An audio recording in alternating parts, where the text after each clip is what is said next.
নারী বিষয়ক সংস্কার কমিশনের একটা ধারা হলো উত্তরাধিকারী আইন, অর্থাৎ নারী এবং পুরুষ পিতার সম্পত্তিতে সমান অধিকার এটা দিতে হবে। এটা তাদের দাবি। তাদের কি দাবি? সকল ধর্মের লোকদের জন্য একই রকম আইন চাই, সেটা নারী এবং পুরুষ উত্তরাধিকারী আইন সমান হতে হবে। আল্লাহ সুবহানাহু ওয়া তাআলা কোরআনুল কারীমে বলেছেন, ইউসিকুমুল্লাহু ফি আওলাদিকুম লিয-যাকারি মিসলু হাজ্জিল উনসায়াইন।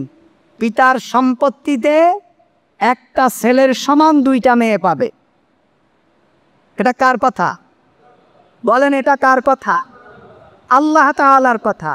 এই দেশে মুসলমান যতদিন বেঁচে থাকবে, যতদিন মসজিদে আজান হবে, এই আয়াতের বিপক্ষে কোন রাষ্ট্রপ্রধান যদি আইন তৈরি করে যে পুরুষ এবং নারী তার পিতার সম্পত্তিতে সমান অধিকার, খোদার কসম এদেশের তৌহিদি জনতা সেই সরকারের জিহ্বা টেনে ছিঁড়ে ফেলবে। আল্লাহ বলছেন, ইউসিকুমুল্লাহু ফি আওলাদিকুম লিয-যাকারি মিসলু হাজ্জিল উনসায়াইন। পিতার সম্পত্তিতে ছেলে যা পাবে, মেয়ে তার অর্ধেক পাবে। এর বিপক্ষে কোনো নাস্তিক, কোনো বেঈমান, কোনো কাফের, কোনো বিদেশি এজেন্ডা বাস্তবায়নকারী, কোনো নারী আন্দোলন কর্মী, কোনো শাহবাগী কর্মী কোনো কথা শুনে যদি এই আয়াতের বিপক্ষে কোনো আইন দাঁড় করায়, সেই সরকার বাতাসের মতো ভেসে যাবে ইনশাআল্লাহ। নারীদের কেন অর্ধেক দিয়েছেন আল্লাহ তাআলা?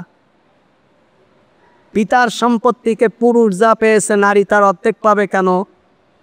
নারী যা পাবে ইসলাম কতটুকু ইনসাফ করেছে দেখেন। ছেলে যা পাবে ছেলে সম্পূর্ণ খরচ করবে, স্ত্রীর ভরণ পোষণ দেবে। স্ত্রী যদি ধনী হয় তারপরেও স্ত্রীর ভরণ পোষণ দিবে তার স্বামী।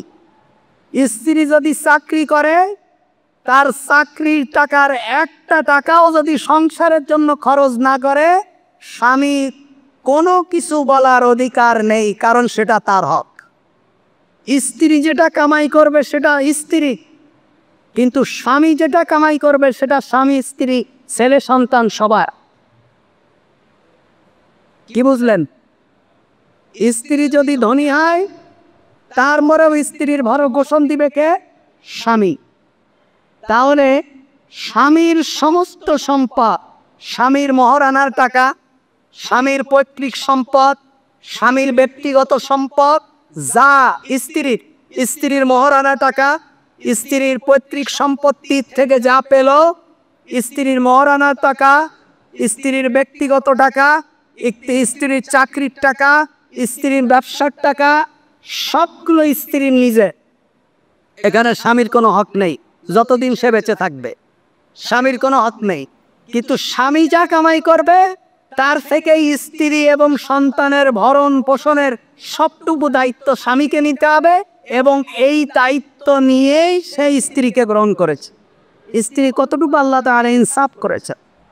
স্বামীর সম্পত্তিতে ভাইয়ের হক থাকে, স্বামীর সম্পত্তিতে পিতার হক থাকে, স্বামীর সম্পত্তিতে মায়ের হক থাকে, কতজনের হক থাকে।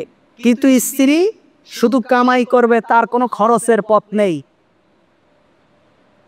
এইভাবে নারীদেরকে আল্লাহ তাআলা কোরআনুল কারীমের ভিতরে নারী অধিকারের কথা বলেছেন।